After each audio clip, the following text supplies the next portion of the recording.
Y bueno, sigue también la crisis política en Italia, lo hemos comentado hace algunos instantes, y acabamos de conocer que la formación 5 estrellas se ha roto tras una asamblea de 40 horas. Álvaro, ¿cómo podría afectar esto? Y si consideras pues, que realmente esas elecciones en Italia están más cerca que nunca. Sí, bueno, la verdad es que lo de 5 estrellas estaba ya cantado, ya había habido ya aquella ruptura que propició Di Maio con ese grupo de 50 disidentes, ¿no?, que estaban en contra de la política de apoyo a Ucrania, o esa es por lo menos la postura oficial.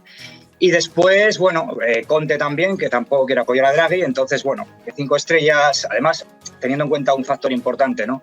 5 estrellas ha pasado de tener, creo que no recuerdo el porcentaje de voto, pero era muy alto, no sé si estuvo cerca del 30%, a que ahora las encuestas les den un 11%. Es decir, es un partido que está viendo que la situación en la que está, lo que está haciendo que permanecer en ese gobierno le puede llevar prácticamente, ¿no?, a tener el peor resultado electoral posible. Entonces, eso está por ahí. Y luego, por otro lado, también hay que tener en cuenta que en el otro sector, en el sector patriótico, en el sector del centro-derecha, bueno, pues el propio Matteo Salvini ya ha declarado que hay miedo de votar y que deberían ir a las elecciones, ¿no? Es decir, apoyando la postura de Giorgia Meloni. Bueno, y antes de conocer si finalmente dimitirá o no, lo que sí sabemos es que Draghi ha anunciado que afianzará su pacto energético con Argelia. ¿Cómo podría afectarnos esto a España? Bueno, el ejemplo de Draghi, que puede que esté en sus últimos días, pero por lo menos siga al pie del cañón y sigue trabajando, pues es un ejemplo que deberían seguir muchos políticos españoles, ¿no? Pero, bueno, desgraciadamente no es así.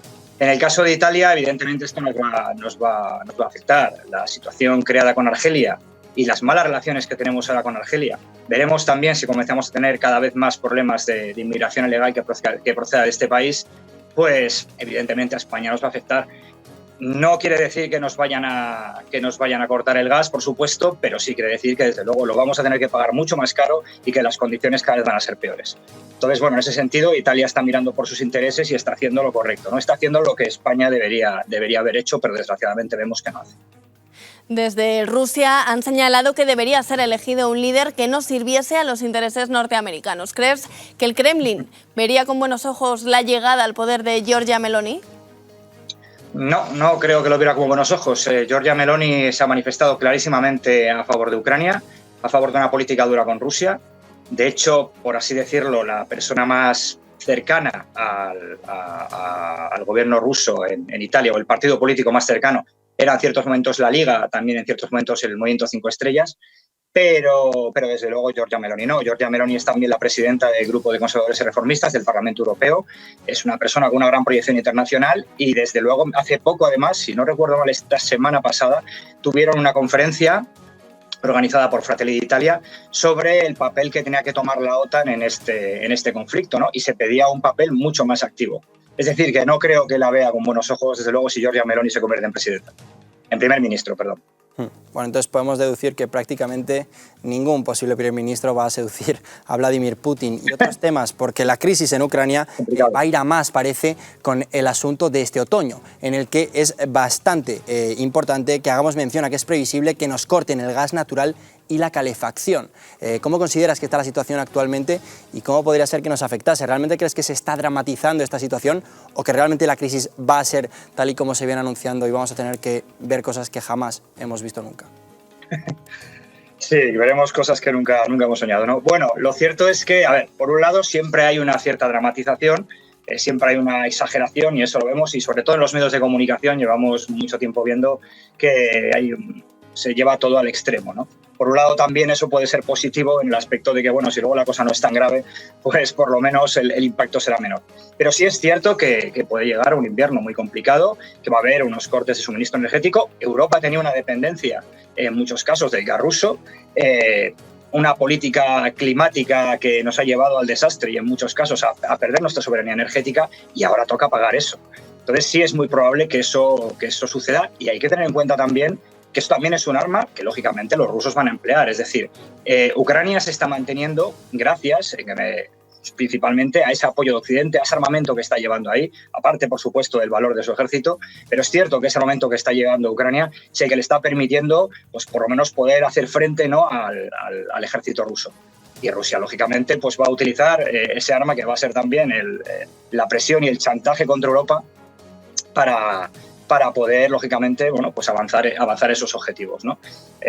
Así que, bueno, realmente el panorama es realmente complicado.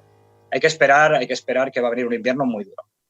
Entonces, Álvaro, ¿podríamos considerar que estamos ante una ola mundial de protestas contra los políticos que han gobernado sus países durante y después de la pandemia?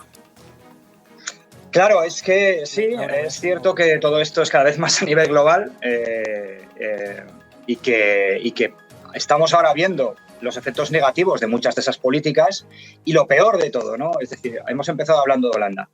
El problema que hay no es solamente que se haya hecho una mala política, el problema es que siga habiendo unos fanáticos, unos auténticos fanáticos climáticos que les da igual condenar a la gente a la pobreza, les da igual que el mundo haya cambiado, siguen con R con su cantinera y siguen R con su política y entonces están dispuestos a llegar hasta donde sea para poder imponer esas políticas. Eso lo que va a hacer es, evidentemente, agravar aún más la situación. Por lo tanto, sí, todo este tipo de protestas que hemos estado viendo, como vemos también lo que se ha sucedido en Sri Lanka, eso se va a repetir en cada vez más lugares. Es decir, y como se suele decir con todo esto, ¿no? Todos sabemos cómo empiezan estas cosas, pero nunca sabemos cómo acaban. Álvaro Peñas, estamos viendo cómo pues, aquellos líderes políticos tan fieles y sumisos a la Agenda 2030, como puede ser el caso de Draghi, o lo ha sido recientemente también con Boris Johnson, pues están acabando con duras dimisiones. Y sin embargo también se están viendo perfiles más antiglobalistas o patriotas, como puede ser el caso de Meloni, que va líder en las encuestas, o el propio Donald Trump, que también parece que va a volver con fuerza en 2024. Podríamos hablar también de Le Pen, que se ha quedado muy cerca de vencer a Macron, o de Vox, que está muy asentado como tercera fuerza en España. Están más cerca que nunca de lograr el poder. ¿Crees que realmente se puede ver una transformación a nivel europeo y que partidos que están más en la línea de criticar todas las políticas de la Unión Europea, de la Agenda 2030, de la OTAN, etcétera, podrían alcanzar el poder? Claro, sí. A ver, si en Italia Giorgia Meloni se convirtiera en primer ministro, el terremoto político sería tremendo en toda Europa, ¿no? Porque ahora estamos hablando muchas veces de los gobiernos conservadores, pero bueno, son gobiernos conservadores que están en el este o en centro Europa, ¿no? Estamos hablando de Hungría, estamos hablando de Polonia.